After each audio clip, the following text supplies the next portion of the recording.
जय जय श्री राधे श्याम।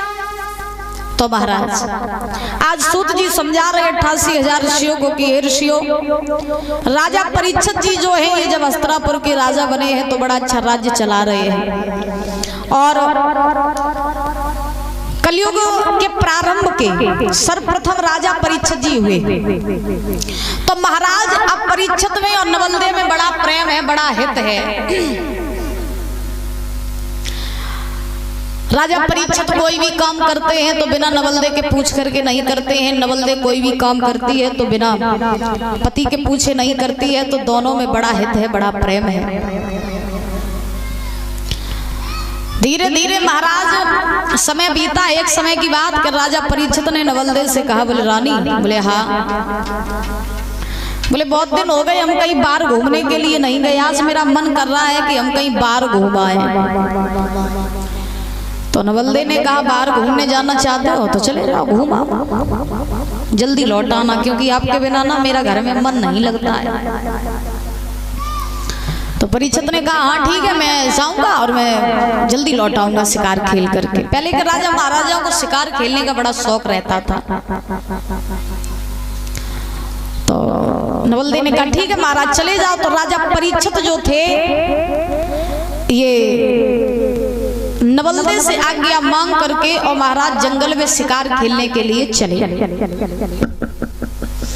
जब राजा परीक्षित जो है शिकार खेलने के लिए चले हैं तो अब इन्होंने घोड़ा तैयार करवाया और घोड़ा तैयार करवाने के बाद में घोड़ा पर सवार होकर के चलने लगे, हाथ में तलवार ले ली है। अब जैसे ही चले तो महाराज हुआ क्या, कैसे जा रहे हैं राजा परीक्षित भैया।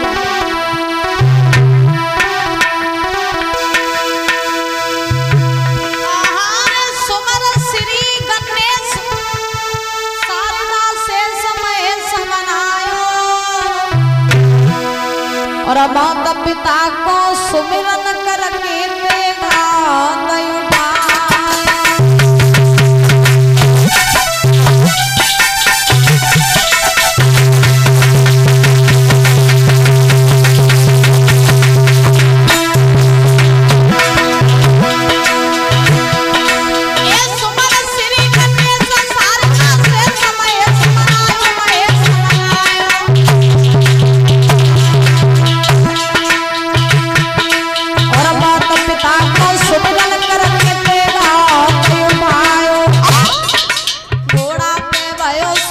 सुनो सरदार न बिलन लगाए,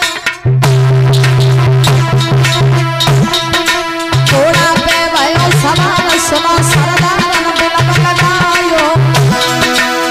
विकट बनिए में जब राजा घुसी आयो,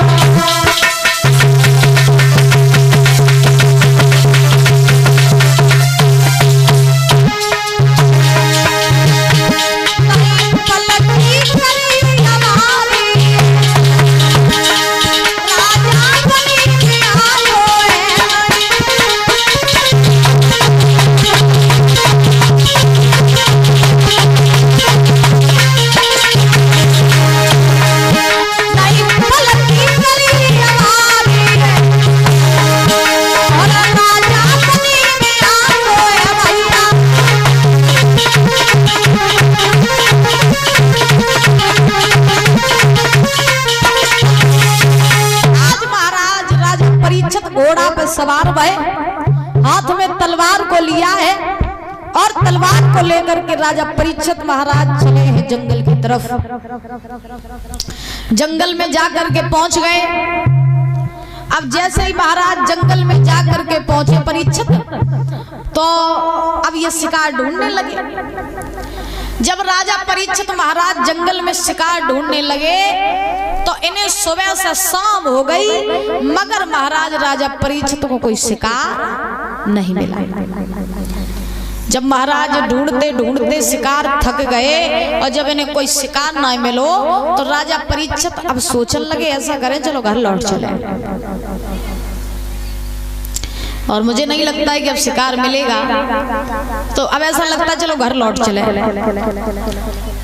तो जैसे ही घर के लिए लौटने लगे तो उस जंगल में राजा परीक्षित ने एक दृश्य देखा। कैसा दृश्य देखा? राजा परीक्षित ने ऐसा दृश्य देखा कि उन्होंने देखा कि महाराज दूर से एक गाय रोती हुई, भागती हुई और महाराज चिल्लाती हुई आ रही है कि मुझे कोई बचा लो, मुझे बचा लो, बचा लो, बचा लो। तो रोती हुई और भागती हुई और मानवीय भाषा में बात करती हुई वो महाराज गाय आ रही